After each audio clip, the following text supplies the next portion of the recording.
Many of us got to know Jennifer as a pipeline safety champion from her time on the Capitol. She spent 15 years in the House Transportation and Infrastructure Committee.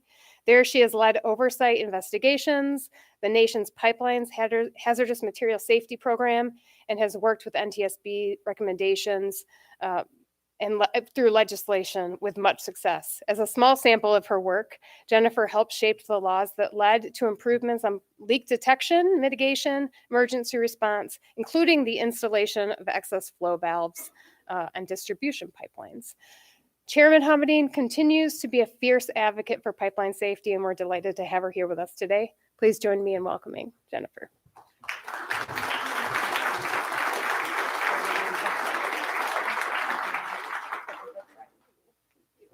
Well, I didn't know I'd start off crying. Jeez, so good. I'm really honored to be here, and I'm going to have to just warn you ahead of time. In all of New Orleans, they don't have a note card that is bigger than 3x5. And I don't like to read from speeches, so I just turned 51 and I can't actually see what I wrote. This is going to be great.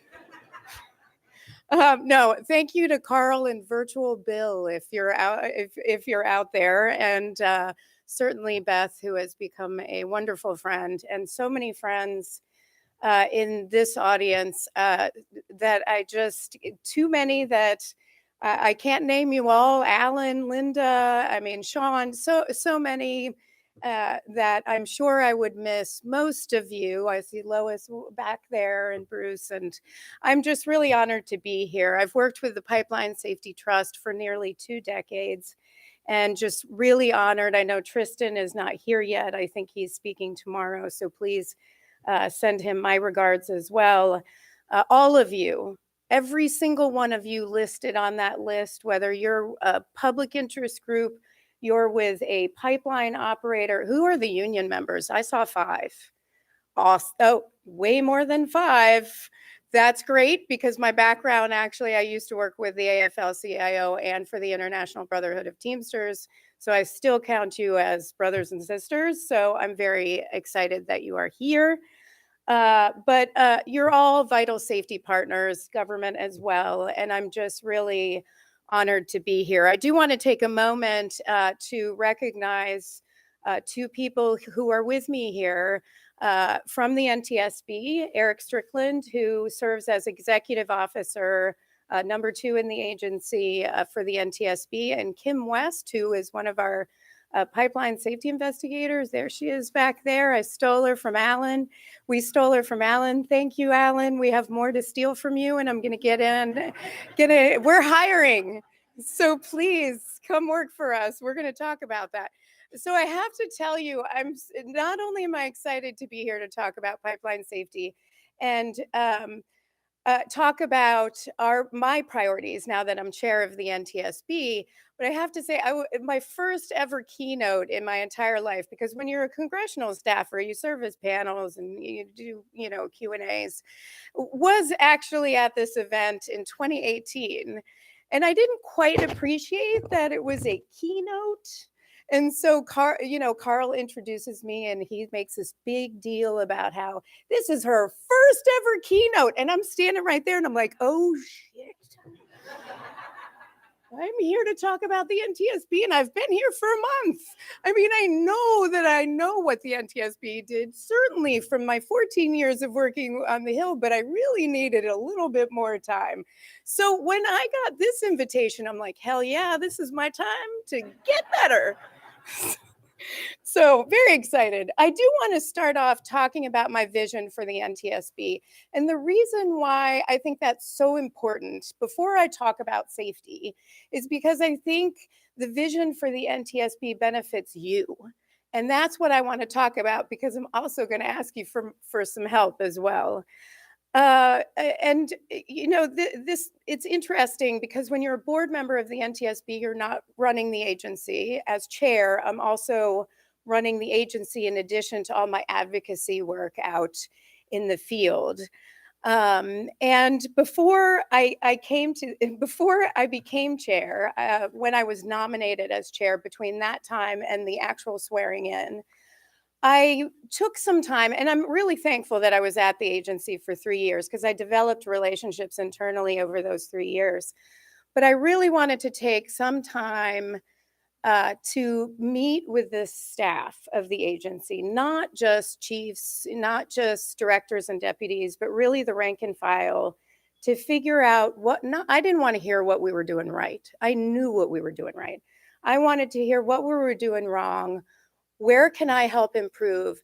And how can I help them in my time at the agency? Because my job is to serve the agency and to serve the public, but first and foremost, to give our agency personnel what they need to succeed, which also helps all of you succeed. And so it was a really, it started off, each conversation started off the same way. I laid this out, and I would say, so let's talk about that. And they would look at me and say, you don't know what you want to be your vision of the agency? And it was so funny because I thought they panicked for a second. Like I was asking, yes, I knew, but maybe I was wrong. And I needed to hear from them what they needed. So I received a lot of positive feedback, but I wanted to know what we weren't doing right. And I want to talk about that for a second. It all came down to my vision can be summed up in 2 words, and that's mission first for our agency. Mission first. We have to, and that means if we're doing something that is successful, that works for our agency, we should continue doing it and doing it better. If not, we shouldn't be doing that. And I am going to talk about that a little bit more. But first and foremost, I do want to say no one is more critical to our agency than our personnel. The NTSB is a world-renowned investigation agency and world-renowned for improving safety since 1967 because of our people. Our people are our greatest asset. And so when I looked across the agency when I became chair, I realized we have 415 people in our agency. And I want to give you some perspective there because we're here talking about pipeline safety. But we do marine safety. We do highway and transit, grade crossings. We do rail, pipeline, and hazardous materials across all modes. We do aviation safety, and not just some aviation. We are mandated to do every civil aviation accident in the United States, and last year we did almost 450 foreign accidents in addition to that. It's a huge mandate for 415 people. That's what we have. When I came in as chair, we had 397 with 59 vacancies. That is huge for our agency. That is a big, big hole in the agency. And so I challenged the agency to begin to fill those vacancies. Eventually, I put in leadership, career leadership. I chose that as for an agency, it should be headed, yes, I'm chair, yes, we have some politicals, but for the agency day-to-day operations, I could have chosen a political. I needed to have somebody who is an experienced career person at the NTSB, and so I chose Dana Schultz, who ran our Office of Aviation Safety. She's incredibly data-driven, sometimes a little too much, which is great. She will go on about data for hours, but she's phenomenal for our agency. Because when I came in, the answer was, wow, we can't possibly fill 59 vacancies so fast. Why not? Well, because we've never done that before. And that's probably the worst thing to say to me, because I'm going to challenge you to say, well, let's figure out why we haven't done that before. What could we be doing better? How do we do that? What do you need from me? And so when I looked at that level of roughly 400 people, I then asked, what has been our agency personnel going back decades? We have the same number of personnel today that we had in 1998. Think about that. You know, there may be less aviation crashes, but there's a whole lot more government mandates and a lot more that we have to do in other modes. We have millions of highway crashes on our roads. 43,000 people die annually on our roads. And so when you think about that, just our mandate alone, we need more personnel. And we do, and the only reason it's not 456 today is because we're facing the same thing all of you are facing, which is mass retirement after COVID. 30% of our workforce is retirement eligible. They could walk out the door tomorrow. 30%. That is a lot. And so, you know, and I'm going to tell you pipelines because I'm going to try to steal some people from Alan. Maybe I'll try to steal Alan. So Linda's like, oh, I'll take you, Linda, too. We have 4 pipeline investigators. 4. We have some human performance people. We have some other technical people. We have a director. We have a deputy director. 4 pipeline investigators. That's not going to work. You know, when I look at our pipeline mandate, we are mandated by Congress to investigate everything involving a fatality, substantial property damage, and significant injury to the environment. We haven't been able to keep up with that mandate. In 2021, we had 65 accidents we were required to investigate that we weren't able to. Does that mean it doesn't get investigated? No, PHMSA looks into those. Certainly, and a wonderful partnership there. But we can't always rely on you know, PHMSA to have the resources too. We are partners, but we have to do what we're required to do. And so we will actually, just so folks know, we are going to have a notice of proposed rulemaking out this year defining substantial property damage and defining significant injury to the environment. We have never done that. It has been subjective. We need to do that through an open rulemaking that is open for public comment. And so that is coming. But 4, and I want to talk to you about how 4 pipeline investigators affects each of you. I mean, they're spread thin. They have cases. That means they aren't able to do some investigations we should be doing. That means reports get delayed. You all want, yes, when we do an investigation, the operator and others who are parties to our investigation know what happened. Thankfully, we have some info share opportunities, some safety sharing opportunities with others. But you want to know what we found, and you don't want to wait 2, 3, 4 years for that. And we had a number of pipeline accidents that were 3, 4 years old. That is not acceptable for us. Not for me. That becomes irrelevant then. Because change has started to happen by that time. And so what I did do is state that anything over 2 years as at a certain moment was going to be stripped of recommendations, stripped of findings, and we were going to issue the report to get it out. And from now going forward, it will not be more than 2 years. I mean, I'd love to say 1, but that really pushes people, and I can't do that. I can't burn out personnel and not have the right solutions and the right information. But it's unfortunate that we had to do that with those pipeline investigations, but we have to get it out to the public. And going forward, we're going to be doing a better job. When I took over, our aviation accidents we had a backlog of 457 that were 3, 4 years old. Today we're at 57. So it's not just, you know, my job at the agency is not to just go, finish it. It's to create a process, to streamline the process, and to set the agency for success going in the future, long after I've gone, so that they have a process that those reports are issued in a more timely manner. So that will help each of you, whether it's industry, labor, public safety advocates, to understand what went on, what happened following a terrible tragedy, and what solutions that we recommend. So number 1 is filling those vacancies. I've requested the largest budget increase for the NTSB that has probably ever been requested, because if you don't ask, nobody's going to give it to you.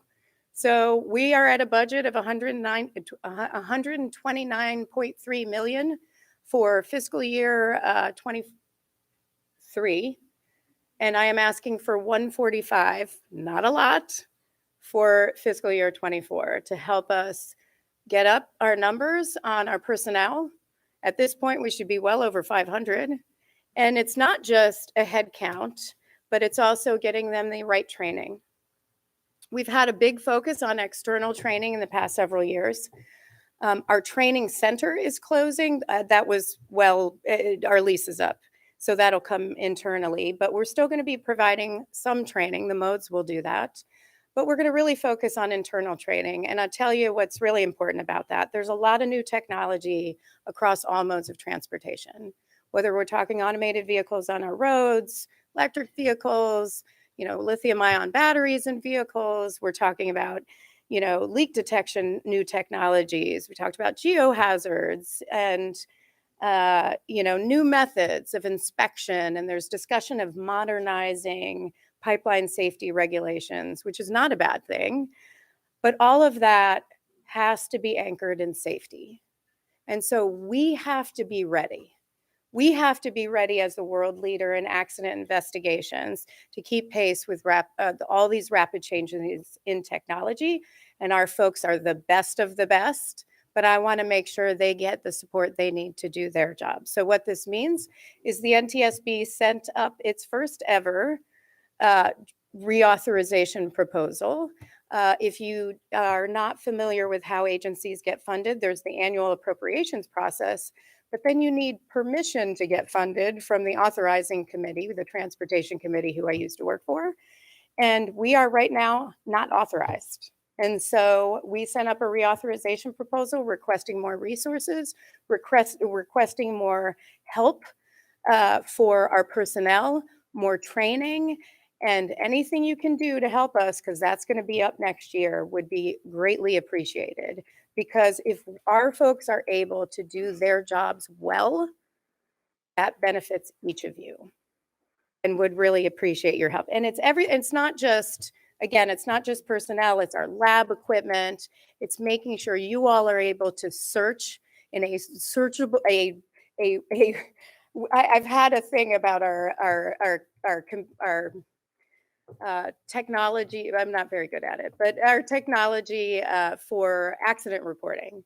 It's so hard to find our reports online. I have tried many times and have failed, and I am the chair. So we are in the process of revamping that as well. But those all benefit you. In addition, I'm not looking for just input internally. I'm looking for input externally. Again, I know what we're doing right. I want to know what we're doing wrong, and you shouldn't be afraid to say it. I think those opportunities to tell me what, and for Pete's sake, if I'm doing something wrong, definitely tell me, because that only makes me better. We may not always agree, but it makes our agency better. It makes me better at doing my job, and I appreciate the candid feedback. Recently, I asked a question to the short line railroads in a public forum, and they gave me an answer, and I was totally shocked. I was like, you don't support that. So afterwards, I called the president and said, what happened? He said, oh, I thought that was the answer you wanted to hear. Do not give me that. I do not want the answer I want to hear. I want you to be very candid with us, because I do want to improve. I serve our folks internally, but I also serve each of you, and that's my job. And I take that very seriously. On June 24th, we had a stakeholder meeting to begin that process. We're going to have more. That was the first of many. And I appreciate everyone who just participated in that. We're going to have a separate one with PHMSA and others. And if you're not on that list, let us know. Eric can help take your information, because I do, again, want that honest feedback.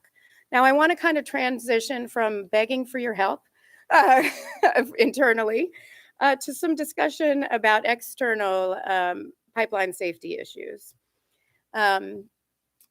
Beth talked about how passionate I am on pipeline safety. I am very passionate. I'm also half Italian, so that just comes with who I am. The pipeline at two recent events, from the pipeline industry, I was described as tough. I am, but fair. Also, I am. I am tough, but I am fair. We have to work together in order to improve safety. And I've taken that really to heart at the NTSB, because when we do accident investigations, it's really all the parties together working together to improve safety, including operators, including public safety advocates. And so we all have to work together to get to an end goal of zero. And I do believe that's possible. So I am often asked what keeps me up at night when I go to events, and what keeps me up at night is the next family that I have to talk to after a terrible tragedy. And I want to talk about one that will forever, and it's not pipeline related. I purposely chose one not pipeline related, but it is one that will forever stay in my heart. A few years ago, 2019, there was a fire that erupted on a dive boat. A group went out for a 3-day excursion off Santa Cruz Island. It was just, families who had booked a 3-day fun diving event. They went out, and at 3 o'clock in the morning, while their equipment they had a lot of lithium ion batteries. We could not completely draw conclusions to that because it was completely burned down. But a lot of lithium ion battery equipment from the diving operations and photography that was charging in the deck above them called the salon. And there were 39 people on board, 5 personnel sleeping at 3 o'clock in the morning, which they should have been doing in the wheelhouse. There was supposed to be a roving patrol. There was not. So 33 passengers below deck, and the very new worker who should have been the roving patrol were asleep. And a fire broke out in that middle level, and they tried to escape, and the escape route ended up in the same place as the main exit to the fire. So they died, all of them. The 5 on the wheelhouse jumped off after trying to make an attempt to rescue the others, and were saved by a Good Samaritan vessel. And afterwards, I will never forget the meeting in the Family Assistance Center, of meeting with 34 families and those of the crew, because they are all so devastated after something like that. Ranging from everything from anger to just despair. I will never forget that. And to this day, I am in contact with those families. I have the greatest regard for what our agency does following such a terrible tragedy. And so, I think about that meeting and think about that every time something happens. That is what keeps me up at night. Not one particular safety issue. It's the families, the friends. And when I say families, I'm very inclusive of the definition of family. Whoever considers themselves family members, we are at the NTSB very inclusive. And so, that's what motivates me. That's why I'm passionate. And so, one thing I do want to talk about is the importance of learning from our past. We have so many retirees right now, both at the NTSB, in industry, in labor, in public safety advocacy, that have no idea what a tragedy is like in the moments after, in the weeks after, in the months after. They have no idea what went wrong. In the worst cases, we have to talk about those, to talk about what happened, what went wrong, what went right. And I'm going to talk about that in a second. And discuss how that could prevent something so terrible in the future. I mean, I remember everything. It's South Riding, Virginia, Bellingham, of course, which created Pipeline Safety Trust, Carlsbad, New Mexico, Marshall, Michigan, San Bruno, East Harlem, Merrimack Valley, which was my first launch at the NTSB, my training launch with the former chair, Robert Sumwalt. But I also want to talk to you about something I always keep in mind. One of the first reports I ever read at the NTSB was one written in 1970. And it was on valves and it ruptures and leak detection. And it talked about a terrible tragedy on May 29th, 1968. A bulldozer was digging an area outside of a church. They said nursery. I assume it was a daycare, we would call it now.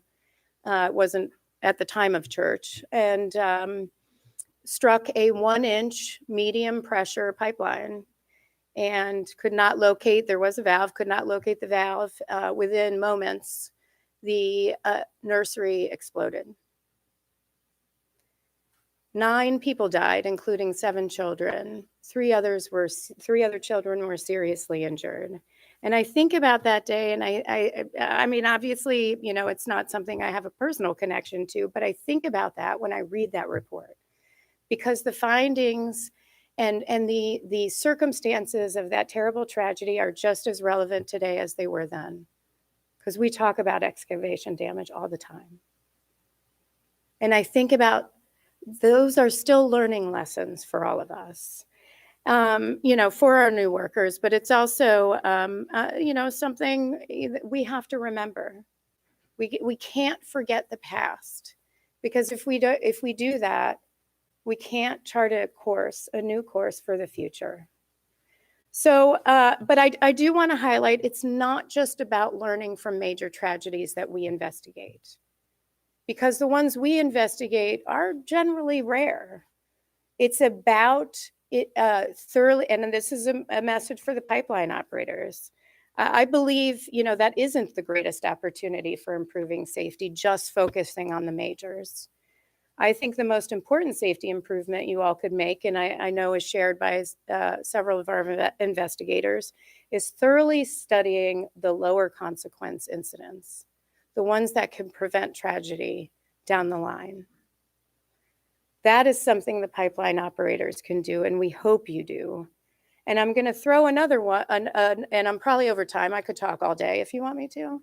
I'm going to throw another one at you, which is not just learning from past mistakes, from past failures, from lower consequence incidents, not just learning from mishaps, from the rare events, because at the end of most days, everything went right? People clock out, it was a fine day. It is learning from what went right. You have to include that in your pipeline safety management systems, and your learning is looking at what went right. Because when you look at what went right, you can replicate that. Because if you're only looking at what went wrong, sometimes you have unintended consequences of then changing what went right. And so cultivating a culture of continuous learning in all operations, I think is critical. This approach means not just focusing on the absence of safety, but the presence of safety. And I want to repeat that. It's focusing not just on the absence of safety, but focusing on the presence of safety, because that is what will improve safety. The airline industry has had such a comprehensive safety management system for so many years. It's incredible when I talk to them. I just went to their info share, 1,600 people. It was tremendous, but they didn't just focus on sharing what went wrong. They focused on sharing what went right. And I want to talk about, I want to share a quote from the Flight Safety Foundation, which I would love to connect with the pipeline operators and safety advocates and others, anyone interested.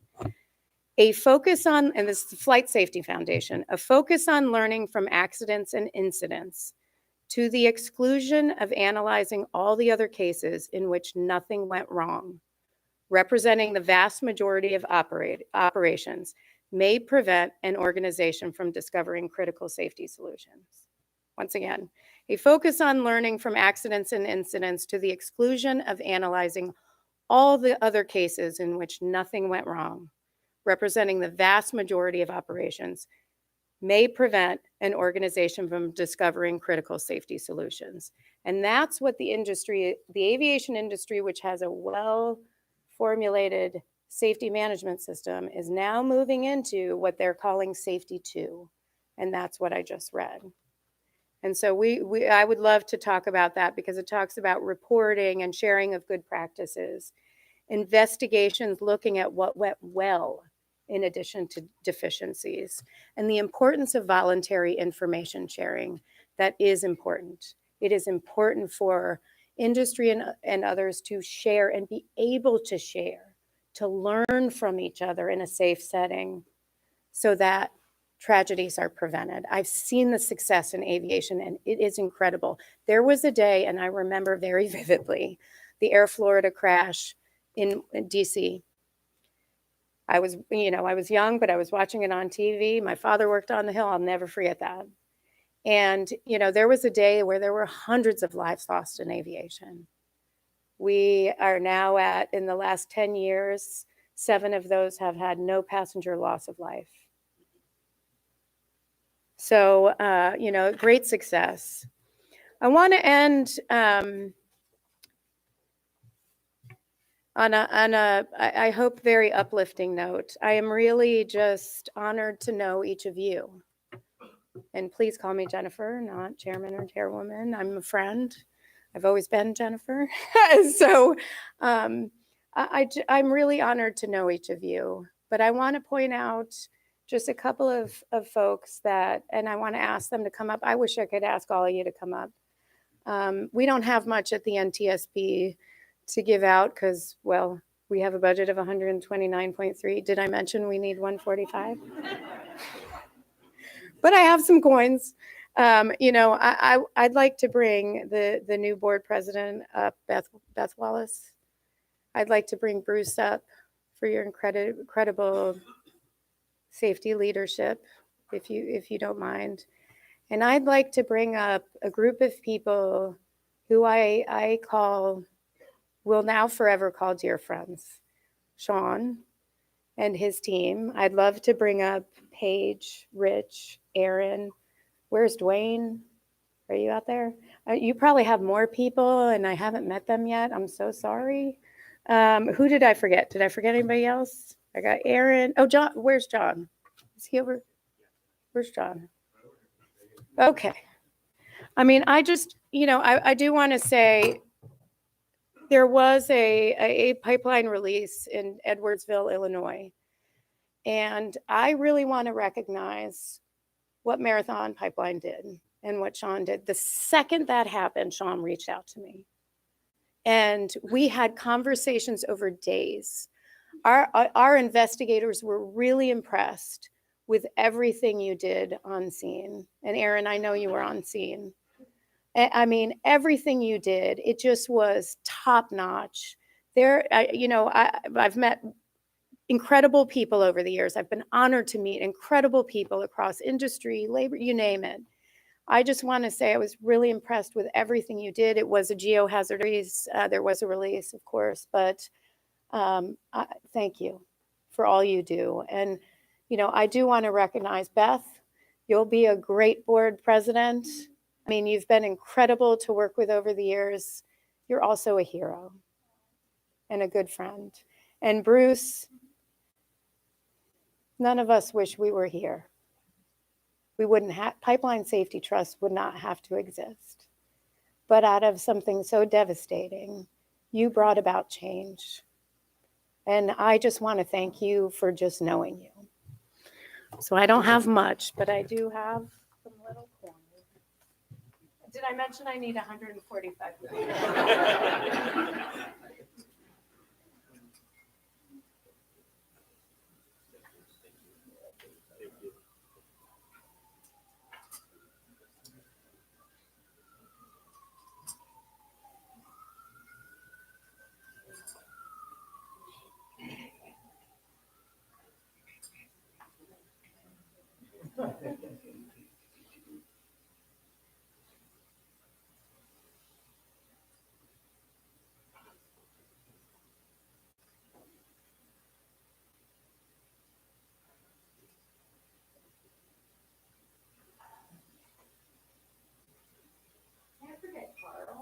Yeah, he's hiding. He's hiding. Bill, so sorry you didn't get one. Well, thank you very much. I really appreciate it. I really appreciate your time, and I really look forward to getting to know you as I come back up. If you don't know me, I'm a Starbucks addict, so if I don't get this cup, I'm not actually getting my notes. I'm getting my coffee. No, I really appreciate your time. I'm sure I went over, But as I said, I am very passionate about safety, and I just really, really am honored to work with each and every one of you. And I just invite you to come to the NTSB. When you are in DC, come see our labs, come visit me. Our doors are always open, whether it's me or any of the other board members. We would love to take time to meet with each of you. And thank you all.